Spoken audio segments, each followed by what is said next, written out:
I am excited because I have friends coming over for dinner later, and I'm going with the safe and popular choice of a Tex-Mex spread. And I'm starting with a low and slow recipe, spicy Tex-Mex chicken. It's gonna be the star of a taco bar, and I'm cooking it in the slow cooker just to give me one less thing to do at the last minute. I added the chicken to the slow cooker first, and I used boneless, skinless chicken thighs, which is always my favorite cut of chicken. And then I have a whole bunch of things to add to the slow cooker, some red enchilada sauce, and a can of diced tomatoes and green chilies. It is a staple.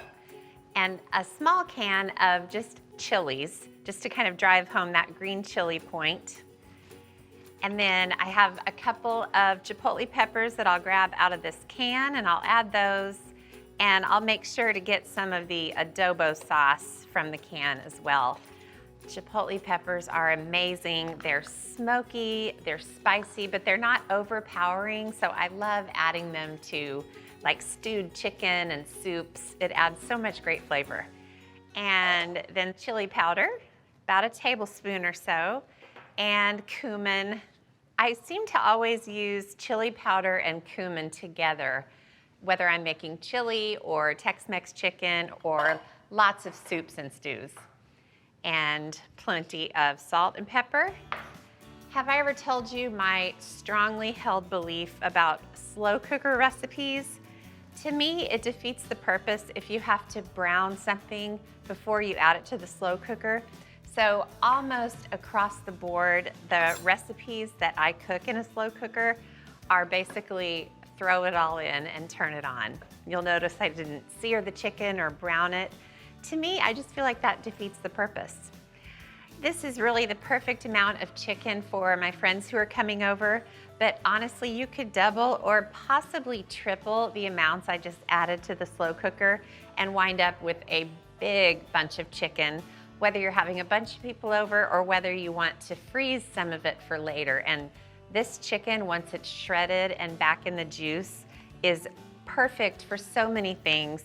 Tacos, as I'm serving, nachos. You could put the chicken inside enchiladas and make chicken enchiladas.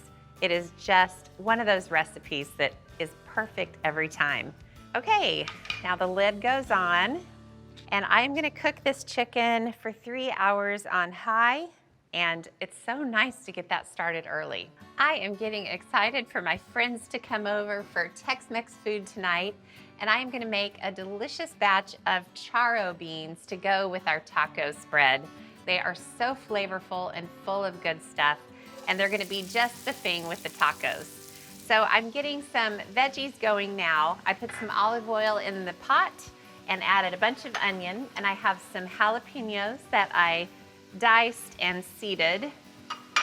And same with the poblano peppers. You could do colorful bell peppers if you have those on hand, along with some garlic. So much flavor so far. And then here we go again with chili powder. And you guessed it, it's BFF cumin. I really should just mix cumin and chili powder in one big vat. I use them together all the time. All right, I'm also gonna add plenty of salt and pepper. I'm making a lot of beans. I can always season more later if I need to, but it's good to have a salty start. And then I'll stir this mixture around and let it heat up and let those flavors develop, especially the spices. Oh, what a great mixture. I'm gonna crank up that heat a little bit. And while the veggies start to cook, I'm gonna drain the beans. I have been soaking these pinto beans. They've been soaking overnight, and they've absorbed so much water. When I first put them in the bowl, they were covered in water, and they've just slowly absorbed them. I'm gonna give them a rinse. And this is a really good way to ensure that the beans cook evenly, and they don't take as long to cook if you soak them ahead of time. I also think the texture of the beans when you soak them overnight always winds up being better. They're just softer, and they just seem to have a better consistency. All right, I'll stir the beans in. This is getting hot in there. Now in charro beans, you usually see some kind of chorizo or cubed meat. So I'm gonna add cubed ham, just cut into sort of a large dice. And this is a good time to add in some bay leaves. And for the liquid, I'm just doing chicken stock, and I love doing this with beans, a bottle of beer. I first did this a year or two ago when I made a huge batch of beans. I actually added just as much beer as I did broth, and the flavor was so good. So now I just need to stir this, make sure it's all mixed up. This is kind of a loaded bean dish. There is so much stuff going on. So it's a great dish to kind of clean out your produce drawer if you have some odds and ends, different colors of onions, different colors of peppers, even mini peppers that you're needing to use. You could put zucchini in there. Honestly, anything goes. Just chop it up and throw it in with the onions, and it'll become part of the beans. It'll actually make it even more delicious. You cannot go wrong with these beans. There is very little way you can mess them up. I think a big pot of beans is always a no-brainer, especially here on the ranch. It's just so hearty and comforting. And if you cook the beans right, it just can be such a sublime dish. Okay, I'll put the lid on the pot. I'm gonna leave a little bit of a gap so it's open. And I'll bring this to a boil, and then I'll reduce it to a simmer and let it cook for a good 3 hours. So the beans will be done right about the time the chicken is. Meantime, I'm gonna go get some chores done, tidy up the house a bit, and I'll see you back here for some cooking later on. And I will go ahead and check on the chicken, and it is beyond perfect. The sauce that it cooked in is so rich. So I'm just going in with 2 big forks, and I'll shred the chicken. You can shred it to smithereens and just make it super tiny, or you can keep it in big chunks depending on what you need it for.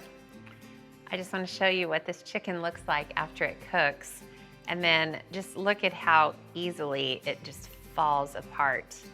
And I love the chicken thighs because they stay just really nice and moist and flavorful.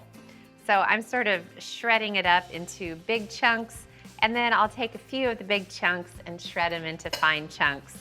And what's great is when you build those tacos, you get so much of this sauce. So good. Before I shred the rest of this, I better take a bite. I'm calling it entertaining quality control. All right, I better keep shredding. Ooh, that's good. Okay, the food is all laid out. It looks amazing. Everything from the shredded chicken for tacos. I've got all the fixins to make tacos, that loaded guacamole, and let's talk about these charro beans. They cooked just perfectly, and all I need to do is just garnish them with cilantro, quite a bit, and then I'll save what's left and put it back on the little taco bar. Looks amazing. Now, I can't exactly build a plate until my friends get here, so let me give you a preview of what it's gonna look like. First, I'll show you the fixins. Pico, pickled red onion, cotija cheese, cilantro, lime to squeeze over, and charred tortillas to fill and turn into terrific tacos. And this is how you serve. With 2 tacos stuffed with spicy chicken and topped with all the fixins. And of course, guacamole, chips, and beans. A little bit of everything, why not? Oh man, the colors are amazing. And just wait till you taste it.